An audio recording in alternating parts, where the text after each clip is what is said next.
that Hajar was not a handmaiden at all. That in fact Abraham was a Canaanite who was recognized to have tremendous wisdom. And as was true of all wise individuals at that time, he traveled to Egypt. It was the place to go to receive further knowledge and understanding. When he went to Egypt, he married an Egyptian priestess whose name was Hajar, who was a woman of his level, a woman of spirituality and training on his level. And that the two of them came together and conceived a child. Now, his wife, according to the Arab teaching, was also a transcendent spiritualist. And as Abraham responded to the word of God, whatever that word was, so did Hajar. So when Abraham was told to take Hajar and their child Ishmael into the desert, she simply asked him, "Did God tell you this?" He said, "Yes." So she said, "Well, let's go." And they went. This is an Egyptian princess. This is a priestess. This is an African woman. They went into the desert, down into the southern part of Saudi Arabia, in a most desolate area.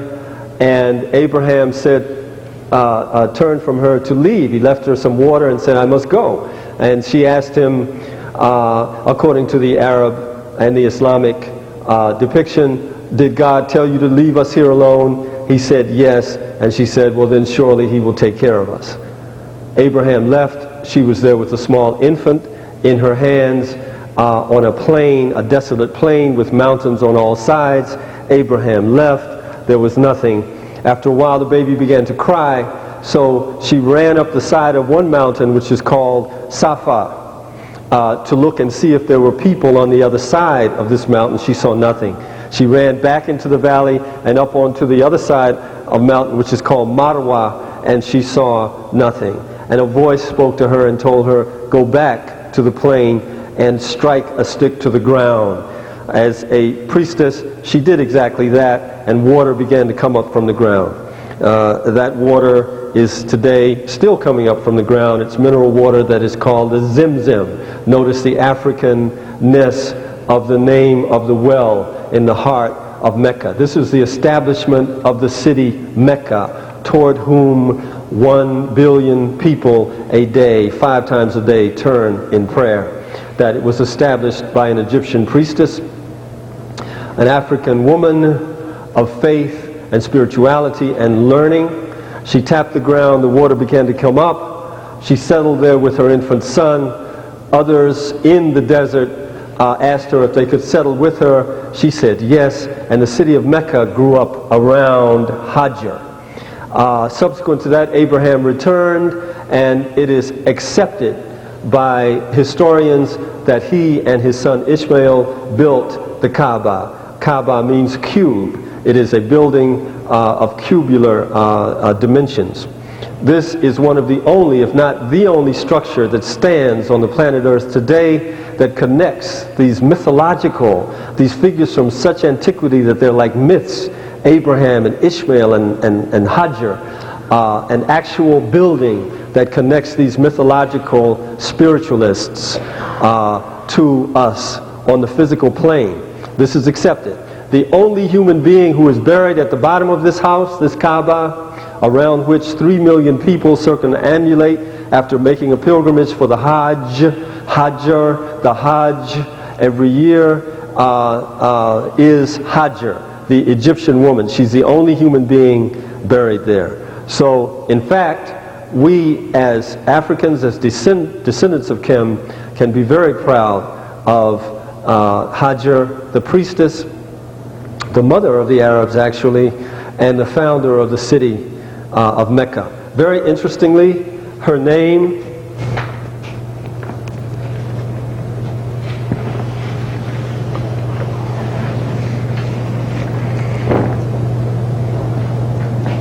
transliterates to H-A-J-A-R,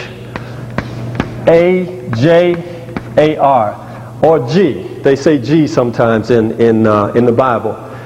The principle, one of the first principles, if not the first principle of the feminine principle in ancient Egypt, was hetru. Hetru the house of Horus, Hetru.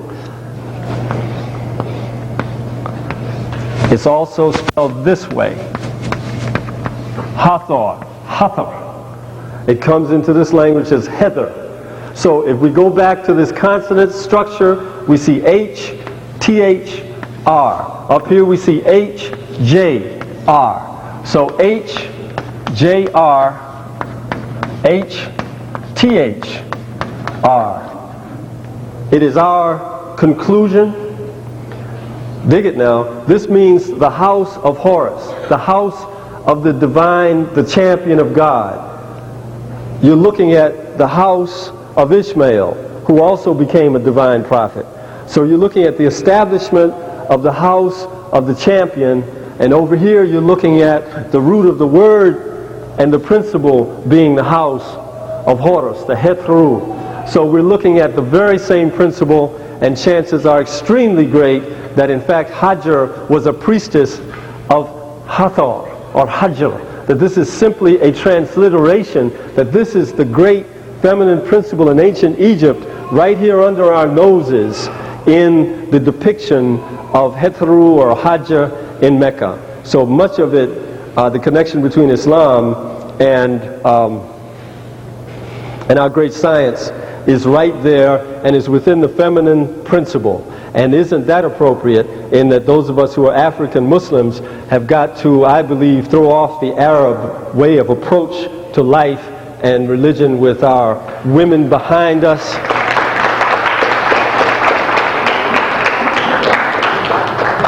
Our women need to be with us, and from time to time our women need to lead us as they have before, and there's nothing threatening in that in terms of African men and African culture.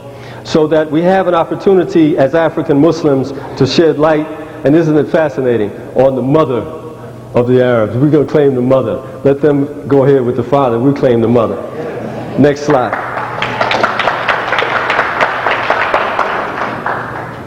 In Al-Islam, we pray 5 times a day. This is sajda. This is our way of praying. Next slide. Next slide.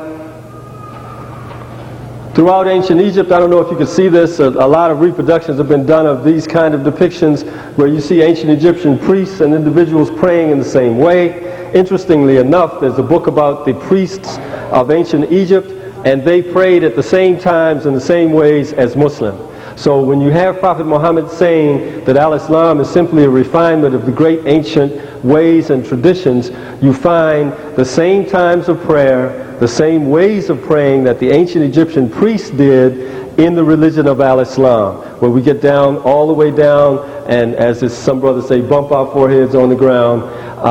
This is the way we did it from time immemorial. Next slide. The times of prayer are very interesting because we're going to get now into Osiris and the principle of Osiris and how in Quran and in the religion of Al-Islam we shine tremendous light on the principle of Osiris. My co-author is Thomas Goodwin. He's a student of 20-some years of the ancient Egyptian science. When we first met and first started this study, he said to me, "Brother man, if what you are perceiving here is correct, and Al-Islam really can shine this kind of light on the ancient science, Osiris is going to be there, and is going to be there prominently. And if Osiris is not there, and not there prominently, then it's not real." And I said, well, therefore we'll find it, and we won't have to look hard, and we didn't. If you look at this, you see the times of prayer in Al-Islam. This is sunrise, okay? Fajr. So we pray before sunrise. High noon, we pray. The cardinal points of the day, we pray. After sunset, Maghrib, we pray. At night, Dhuhr, we pray. So, Dhuhr and Isha. We pray round the clock. So that's 4 times of prayer, right? Right? Okay, I'm just making sure everybody is here. But there are 5 prayers every day in Al-Islam.